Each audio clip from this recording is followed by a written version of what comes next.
ঘূর্ণিঝড় রিমালের প্রভাবে আজ আরও ৩ জন নিহত হয়েছেন। এই নিয়ে ১৩ জেলায় প্রাণহানির সংখ্যা বেড়ে দাঁড়ালো ২৯ জনে।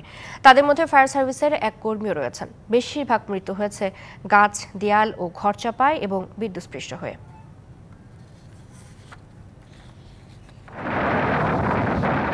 ঘূর্ণিঝড় রিমাল উপকূলে তাণ্ডব চালিয়ে ছড়িয়ে পড়ে দেশের অভ্যন্তরে। ঝড়ো বাতাসের সাথে প্রবল বর্ষণে লণ্ডভণ্ড হয় ঘরবাড়ি, গাছপালা। নিহতের পাশাপাশি আহত হয়েছেন অসংখ্য। ৩ দিনে ১৩ জেলায় এ পর্যন্ত ২৯ জনের মৃত্যুর খবর পাওয়া গেছে। মঙ্গলবার ভোরে নরসিংদী সদর উপজেলায় দম্পতির মৃত্যু হয়েছে।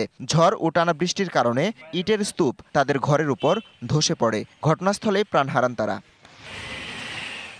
পটুয়াখালীতে মাঠে গরু আনতে গিয়ে বজ্রপাতে যুবকের মৃত্যু হয়েছে। রিমালের প্রভাবে জেলায় ৪ জনের মৃত্যু হলো। সোমবার রাতে খাগড়াছড়িতে সড়কে ভেঙে পড়া গাছ অপসারণ করার সময় বিদ্যুৎ স্পৃষ্ট হন 2 ফায়ার সার্ভিস কর্মী। হাসপাতালে নেয়ার পর রাসেল হোসেনের মৃত্যু হয়।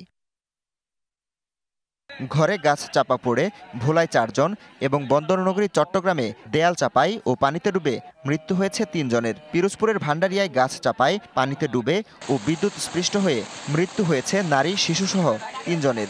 বরিশালেও দেয়াল ও গাছ চাপায় মারা গেছেন ৩ জন। সোমবার দুপুর থেকে রাজধানীতে তাণ্ডব চালায় রিমাল। বিদ্যুৎ স্পৃষ্ট হয়ে মৃত্যু হয়েছে ৪ জনের। এছাড়া খুলনা, সাতক্ষীরা, কুমিল্লা, কুষ্টিয়া ও বরগুনায় মৃত্যু হয়েছে আরও ৫ জনের। Habibur Rahman, DBC news desk. নগদে ৫০০ টাকা বা তার বেশি পেমেন্টে পেতে পারেন ঢাকায় জমিসহ ২০ কোটি টাকার পুরস্কার।